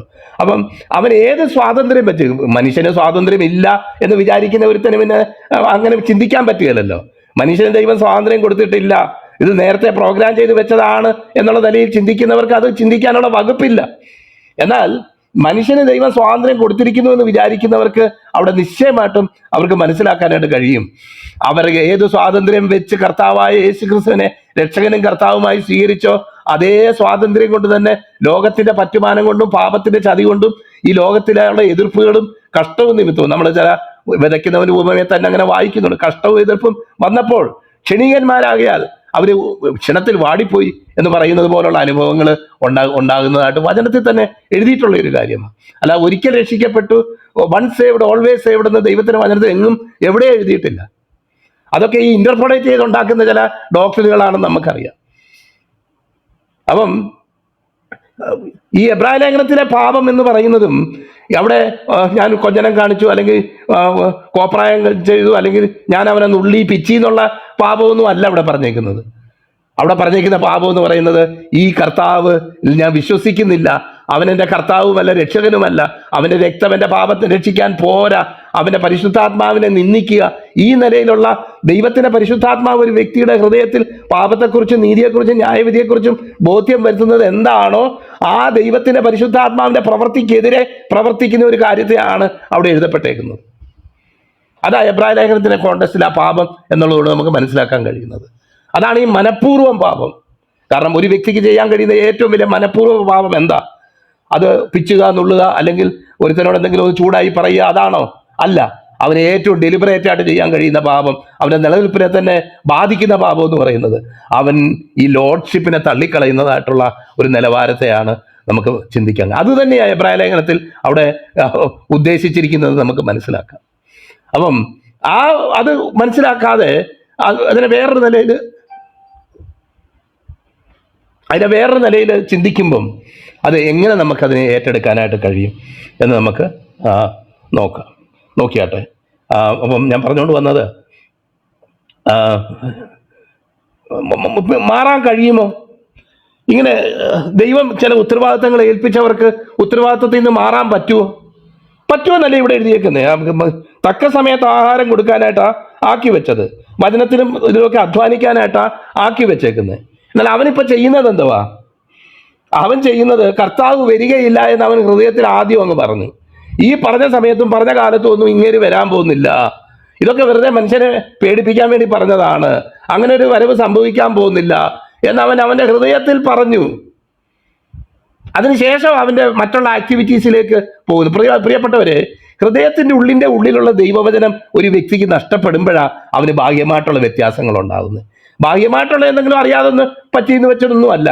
അവന് ഹൃദയത്തിൽ അവനെ വിശ്വാസിയാക്കി തീർക്കുന്ന ക്രിസ്തുവിൻ്റെ വചനത്തെ, ഈ കൃപയുടെ വചനത്തെയും ആ ദൈവസന്നിധിയിലുള്ള അവൻ ജാഗരൂകനായിരിക്കാനുള്ള ആ കാര്യങ്ങളെയൊക്കെ അവൻ തള്ളിക്കളയുമ്പോഴാണ്. എന്ന് മാത്രമല്ല, ദൈവവചനത്തിന് വിരോധമായി ഹൃദയത്തിൽ സംസാരിച്ചു തുടങ്ങും. ദൈവത്തിന് പരിശുദ്ധാത്മാവ് സംസാരിക്കുന്നതിന് വിരോധമായിട്ട് ഹൃദയത്തിൽ ഒരു വ്യക്തി സംസാരിച്ചു തുടങ്ങും. ഭയങ്കര ഭീകരമായ ഒരു അനുഭവമാണ് പ്രിയപ്പെട്ടവരെ. മനുഷ്യരുടെ മുന്നിൽ മാനം കിട്ടാനും മനുഷ്യരുടെ മുന്നിൽ അംഗീകാരം കിട്ടാനും ഒക്കെ വേണ്ടി ദൈവത്തിന് പരിശുദ്ധാത്മാവ് സംസാരിക്കുന്നതിനെതിരെ ഹൃദയത്തിൽ ബോഷ്ക്ക് പറഞ്ഞുകൊണ്ടിരിക്കുക.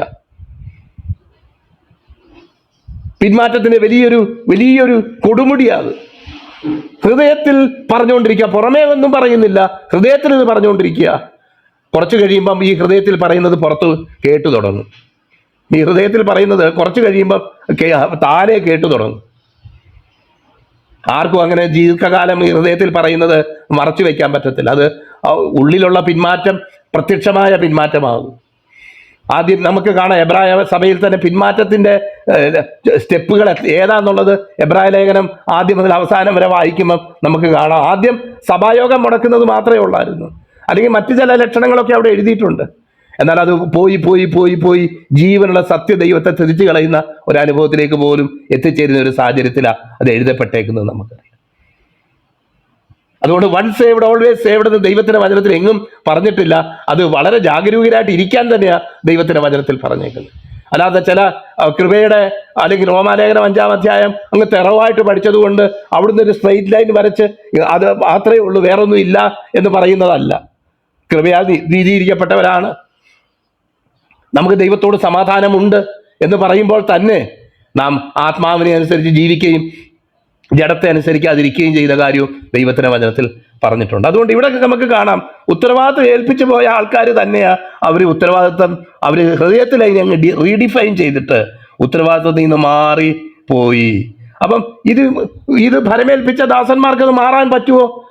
R they not programmed to act in a particular way? No. Any person who is commissioned by God, he has the freedom to tell back, to talk back to God and to say what he feels like. അതിനൊക്കെ ഉള്ള സ്വാതന്ത്ര്യമുണ്ട്. അതൊന്നും ദൈവം നിഷേധിച്ചുകൊണ്ടല്ല. യിരെമ്യാവ് പോലും പറയുന്നു, കർത്താവെ നീ എന്നെ സമ്മതിച്ച് പോരുകയും ചെയ്തു. അത് വായിക്കും, യു ഹാവ് ഡിസീവ്ഡ് മീ എന്നാണ് യിരെമ്യാവ് പറഞ്ഞതെന്ന് നമ്മൾ വായിക്കുന്നുണ്ട്. എന്നാൽ അവനെ ആശ്വസിപ്പിക്കുന്നുണ്ട്. സംശയം ചോദിക്കുന്നതോ തൻ്റെ കഴിവില്ലായ്മ വെളിപ്പെടുത്തുന്നതോ ഒന്നും അക്ഷന്തവ്യമായൊരു തെറ്റ് ആയിട്ട് കർത്താവ് കണ്ടിട്ടില്ല. അത് ആത്മാർത്ഥമായിട്ട് ചോദിക്കുന്നവരോട് ദൈവം അവരെ ഉറപ്പിക്കുകയും അത് വെളിപ്പെടുത്തി കൊടുക്കുകയും തന്നെ ചെയ്യും. മാത്രമല്ല, അവിടെ നമ്മൾ വായിക്കുന്ന തക്ക സമയത്ത് ആഹാരം അവർക്ക് വരുവാൻ താമസിക്കുന്ന ഹൃദയം കൊണ്ട് പറഞ്ഞു, കൂട്ടുദാസനെ അടിപ്പാനും കുടിയന്മാരുമായി തിന്നുകൂടിയാൽ. നമ്മുടെ സഭകളിലൊക്കെ ഇന്ന് നടക്കുന്ന പൊളിറ്റിക്സും കാര്യങ്ങളും അവരുടെ ലക്ഷ്യം എന്താണെന്നുള്ളതും ഒക്കെ അതിൻ്റെ ഇടയ്ക്ക് കൂട്ടി വായിക്കാവുന്ന കാര്യങ്ങളാണ്. ഞാനത് വിവരിക്കാൻ ആഗ്രഹിക്കുന്നത്. നമ്മൾ മനതേടുന്ന തുപ്പിയാൽ നമ്മുടെ മേത്ത് തന്നെ വീഴുമല്ലോ, അതുകൊണ്ട് അതൊന്നും പറയുന്നില്ല. തിന്നുകൂടിപ്പാനം തുടങ്ങിയാൽ ആ ദാസൻ എനിക്ക് നിരൂപിക്കാത്ത നാളിലും അറിയാത്ത നാഴികയിലും യജമാനൻ വന്നു അവനെ ദണ്ഡിപ്പിച്ച് അവന് കപടഭക്തിക്കാരോടുകൂടെ പങ്ക് കൽപ്പിക്കും. അവിടെ കരച്ചിലും പല്ലുകടിയും ഉണ്ടാകും. പ്രിയപ്പെട്ടവരെ, കൃപയാൽ രക്ഷിക്കപ്പെട്ടവരാണ്. കർത്താവിന് ചില കാര്യങ്ങൾ നമ്മളെ കമ്മീഷൻ ചെയ്തവരാണ്. ചില ഉത്തരവാദിത്തങ്ങൾ നമുക്ക് ദൈവസന്നിധിയിലുണ്ട്. എന്നാൽ അത് ഉണ്ടെന്നുകൊണ്ട് മാത്രം അതങ്ങ് അത് നമ്മുടെ ആന്തരികമായിട്ടുള്ള പിന്മാറ്റങ്ങളെയോ കുറവുകളെയോ തിരിച്ചറിയാൻ കഴിയാതെ പോയ ഫലമല്ലാത്ത അനുഭവത്തെ തിരിച്ചറിയാൻ കഴിയാതെ വണ്ണം കാര്യങ്ങളെ ടേക്കൺ ഫോർ ഗ്രാൻഡഡ് ആയിട്ട് ഈ ദിവസങ്ങളിൽ കാണാതെ അവൻ്റെ വരവിന് വേണ്ടി ഏത് നിമിഷവും നടക്കാവുന്ന വരവിന് വേണ്ടി നമ്മൾ ഒരുങ്ങുക, നമ്മൾ ജനത്തെ ഒരുക്കുക എന്നുള്ളൊരു ലക്ഷ്യത്തിലാണ് കർത്താവ് നമ്മളെ വിളിച്ചിരിക്കുന്നത്. അതാണ് സ്യൂതം കർത്താവിൻ്റെ വരവ് വരെ ചെയ്ത് നിറവേറ്റി. അവനോട് നമ്മൾ വായിക്കുന്നത്, അങ്ങനെ അവൻ വരുമ്പോൾ അങ്ങനെ ചെയ്തു കാണുന്ന ദാസൻ ഭാഗ്യവാൻ. ഞാൻ ഏൽപ്പിച്ചേച്ച് പോയത് എപ്പോഴും നോക്കുമ്പം അവൻ ചെയ്തുകൊണ്ടിരിക്കുകയാണ്. എനിക്കെപ്പോഴും ഞാൻ പറഞ്ഞല്ലോ, എനിക്ക് 3 ആൺമക്കളുണ്ട്. ഒരുത്തൻ്റെ ജീവിതത്തിൽ എനിക്ക് എപ്പോഴും ഉണ്ടാകുന്ന ഒരു കാര്യമാണ്, ഞാൻ എപ്പോഴും എവിടെയെങ്കിലുമൊക്കെ പോയിട്ട് വരുമ്പോൾ എൻ്റെ മക്കളിരുന്ന് വായിക്കുകയോ പഠിക്കുകയോ ഒക്കെ ചെയ്യുന്ന കാണാനാണ് ഞാൻ ആഗ്രഹിക്കുന്നത്. എപ്പം നോക്കിയാലും ഇവൻ മൊബൈൽ കുത്തിക്കൊണ്ടിരിക്കുന്നതേ ഞാൻ കാണത്തുള്ളൂ. എന്നാൽ പഠിക്കാനൊക്കെ ആളും എടുക്കനാ. ഇവൻ എപ്പോഴാണ് പഠിക്കുന്നതെന്ന് മാത്രം എനിക്കറിയില്ല. എനിക്കെപ്പോഴും ഞാൻ ഗെറ്റ് അനോയിഡ്. ലൈക്ക് എന്തുവാ മോനെ ഈ മൊബൈലും കുത്തിക്കൊണ്ട് ഇങ്ങനെ ഇരിക്കുന്നത്. അവൻ പറയും, അപ്പ ഇത്രയും നേരം പഠിച്ചിട്ട് അപ്പൻ വരുന്നതിന് 1 മിനിറ്റ് മുന്നെയാണ് ഞാൻ ഈ മൊബൈൽ എടുത്തത്. അന്നേരം അപ്പൻ വരികയും ചെയ്തു. എന്ത് ചെയ്യും? മിക്കപ്പോഴും അവനെ ഇങ്ങനെ ഞാൻ കാണത്തുള്ളൂ. ദിനേശ് ബാബു ബ്രദറിനൊക്കെ അറിയാം. അപ്പോൾ മിക്കപ്പോഴും കാണത്തേ ഉള്ളൂ. ഇപ്പം അവിടെ MBBS പഠിച്ചുകൊണ്ടിരിക്കുന്നു. അവിടെയൊക്കെ നല്ല മാർക്കും കാര്യങ്ങളും ഒക്കെ മേടിക്കുന്നത്, അതൊക്കെ ആശ്വാസകരം. എന്നാൽ എവനെ എപ്പം നോക്കിയാലും ഇവനെ പഠിക്കുന്നവനായിട്ട് ഞാൻ കാണുകയില്ല. അവൻ പറയുന്നത് എന്തോ പിടിച്ചെന്ന് എനിക്കറിയത്തില്ല. ഞാൻ എടുക്കുകയും ചെയ്യും, ഉടനെ അപ്പൻ വരികയും ചെയ്യും. പ്രിയപ്പെട്ടവരെ, ഇതിങ്ങനെ നമുക്ക് പറ്റാതിരിക്കട്ടെ. നമ്മൾ കർത്താവ് എന്താണോ ഏൽപ്പിച്ചിരിക്കുന്നത്, എന്തിനാണോ പ്രയോറിറ്റി കൊടുക്കേണ്ടത്, എന്താണോ മുൻഗണന കൊടുക്കേണ്ടത്, അതുതന്നെ ചെയ്തുകൊണ്ടും അതുതന്നെ നമ്മുടെ ലക്ഷ്യമുള്ളവരായിട്ട് അവൻ്റെ വരവിങ്കൽ കാണപ്പെടാനും തക്കവണ്ണം കർത്താവ് നമ്മളെ ബലപ്പെടുത്തട്ടെ എന്ന് പ്രാർത്ഥിച്ചുകൊണ്ട്, അവിടെ ഭക്തിക്കാരോടുകൂടെ ആകാതിരിക്കാതെ എന്ന് മാത്രമല്ല, അവിടെ ഒരു വാഗ്ദത്തവും നൽകപ്പെട്ടിട്ടുണ്ട്. അങ്ങനെ ചെയ്യുന്നവൻ ഭാഗ്യവാൻ എന്ന്. ഭാഗ്യവാൻ എന്ന് ഇതിൻ്റെ ആദ്യത്തെ ഭാഗത്ത് വായിച്ചത് നമുക്ക് ഓർമ്മയുണ്ടല്ലോ. അവനെ തനിക്കുള്ള സകലത്തിന്മേലും യജമാനൻ ആക്കി വെക്കും. അങ്ങനെയുള്ള വിശ്വസ്തന്മാരെ, ആ ലക്ഷ്യബോധത്തോടെ നിന്ന ഭക്തന്മാരെ തനിക്കുള്ള സകലത്തിന്മേലും ആക്കി വെക്കുന്നുള്ള വാഗ്ദത്തം നമുക്ക് ഏറ്റെടുക്കാം. അതിനായിട്ട് നമുക്ക് പെർസ്യൂർ ചെയ്യാം. അതിനായിട്ട് കർത്താവിൻ്റെ ആത്മാവ് നമ്മളെ സഹായിക്കട്ടെ.